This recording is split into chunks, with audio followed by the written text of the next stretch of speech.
ҳадафи ягона доранд, ки ин ҳам бошад. вазорати тандурустии тоҷикистон мегӯяд хабари ошкор шудани коронавирус дар кишвар дурӯғ аст ва ба таҳлука афтодани мардум дар хариди маводи ниёзи аввалия асоси воқеӣ надорад. Зеро ба гуфтаи ниҳодҳои ҳукумат дар Тоҷикистон захираи кофии маводи ғизоӣ мавҷуд аст. яъне захираи дусола барои 9.5 миллион аҳолии ҷумҳури Тоҷикистон захира карда пурра монда шуд. Ва мехотир ин корҳое ки мо карда истодем, ина камтар дурусттар ба мардум фаҳмонда дода истодем, ки ино ягон асос барои худшон надорад. мақомот аз дирӯз барои аз байн бурдани таҳлукаи мардум чанд иқдоме рӯи даст гирифта вазъи пешомадаро зери назар гирифтаанд. рӯзи гузашта гурӯҳи байниидоравӣ барои мӯътадил нигоҳ доштани вазъият дар бозорҳо ташкил шудааст. ва имрӯз ҳам аз ҷониби дигар ниҳодҳои давлатӣ дар нуқтаҳои фурӯш дар бозорҳо дар ҳама мантиқи оммавии кишвар корҳои оммафаҳмонӣ ба роҳ монда мешаванд ва албатта аз ҷониби сохторҳои дахолдор нархи маводи хӯрока таҳти назорат гирифта мешавад. масъулони ниҳодҳои давлатӣ дар бозору фурӯшгоҳҳо корро оғоз карданд. вазорати рушди иқтисод ва савдои Тоҷикистон ҳам бо нашри як иттилоия гуфт, ки овозаҳо вобаста ба кам шудани истеҳсол ва воридоти маҳсулоти озуқаворӣ асос надоранд.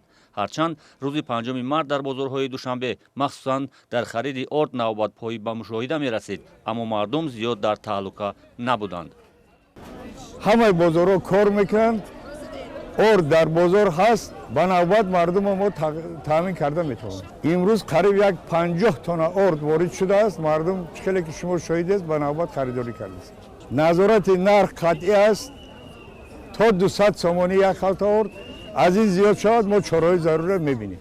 аммо ба ҳар сурат мардум барои эҳтиёт дар пайи хариди маводи ниёзи аввалия, махсусан орд ҳастанд. ба ин далел, ки шояд баъдан нархҳо боло раванд ва маҳсулот камчин шавад.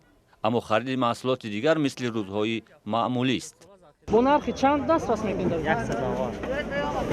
дар дигар ҷоҳо нархҳо чӣ кар буданд? нархҳо ранг пешна, об ҳар хеле 200, 10, 120. сокинон мегӯянд рӯзи гузашта бархи тоҷирон бо сӯистифода аз фурсат қимати як халта ордро то 250 сомонӣ боло бурда буданд.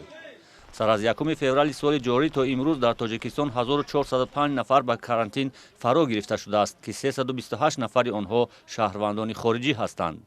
ҳоло 1095 нафари онҳо пас аз 14 рӯзи карантин рухсат шуда, муҳлати карантини 310 нафар идома дорад.